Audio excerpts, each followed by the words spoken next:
Hi, I'm Elise, this is Which Way, and today I'll be taking you through the witchy media I've consumed and even contributed to over these past months. I'll be starting with a podcast. The Witch's Gloves is an audio play by Jim Savvy and follows a young college woman who experiences her awakening through discovering love, witchcraft, and friendship, though it's not without its perils, with extremist witch hunters threatening her new world. A random Reddit encounter actually led to my involvement in this project as their witch lore consultant, and I even make a cameo in this 4-part series. I'll make sure I link it here and below in the description so you can check it out yourself. Is it biased if I give it 5 stars? Heading into movies now, and we are starting off with an old one here. The Sword in the Stone, a 1963's animated adventure film which tells the tale of Merlin training up Arthur to be the next king, encouraging him to use brains instead of brawn. I'll give this one 4 stars, as it's really fun to watch and puts a different spin on the Arthurian characters. Jumping straight into 2022 now, and I was so excited to finally get the chance to watch She Will, a gorgeous horror film released earlier this year. It follows a retired actress recovering from surgery in what was supposed to be a private retreat with her carer in the Scottish Highlands. The history of the area is steeped in the ashes of the witches that were burned there. The actress connects with this and reclaims her own power. The film explores relationships and discovering yourself at any stage of life, with a beautifully eerie vibe throughout, 5 out of 5, and an upcoming witch lore review to boot. Next up was The Tale of the Northman. This confronting film tells a Nordic story of revenge and destiny. It has some shockingly brutal scenes, but weaves in mythology and magic. It was good, but you have to prepare yourself for watching this, so 4 stars for this one, mostly just to see Bjork's awesome witch.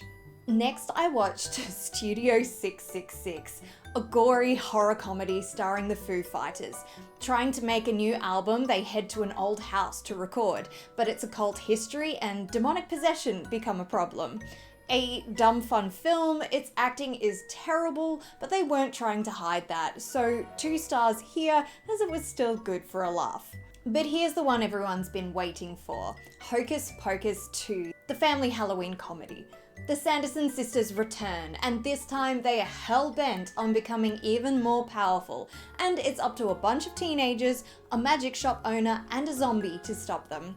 This film manages to capture the vibe of the first film, although a little cheesy, but you can't say the original wasn't, while still managing to become its own thing.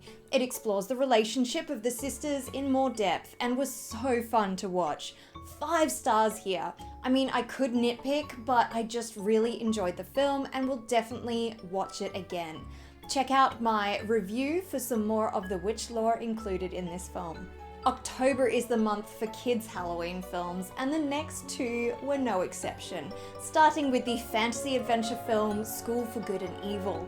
2 friends are taken to a magical land where one ends up at the school for good and the other, surprise, at the school for evil, each finding their place in the story, unlocking their magic, and discovering the dark history behind the school.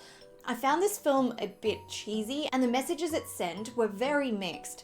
3 stars for this one. But the next film was a surprise hit for me. The supernatural musical Monster High, where a young werewolf is sent to another realm to learn at a school for young monsters.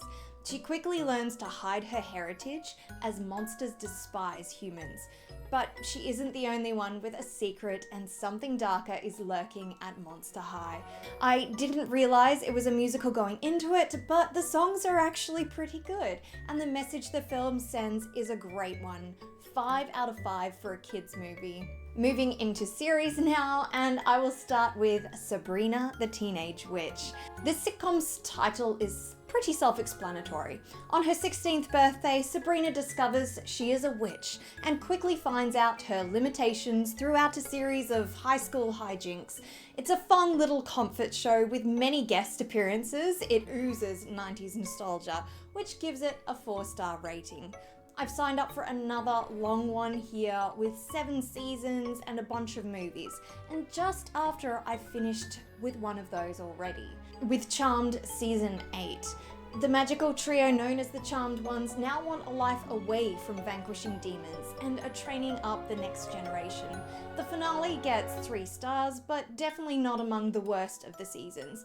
You can check out my Witch Lore review for more on the final 2 seasons. I also finished the fantasy drama series The Witches of East End, which follows the semi-immortal Beauchamp witches. Season 2 further explores the Beauchamp's family history, and another pair of siblings discover their magical abilities. This season still didn't fully grab me, so it gets a 3-star rating. It's alright, but it never really goes too deep, and the cancellation of the show probably reflects this. What have you been watching, reading, or listening to? Let me know in the comments below, as well as any other witchy media recommendations for my Witch Lore reviews. Thank you very much for watching, and please remember to like, share, and subscribe to my channel. You can follow me for some additional content on my linked social media in the description of this video.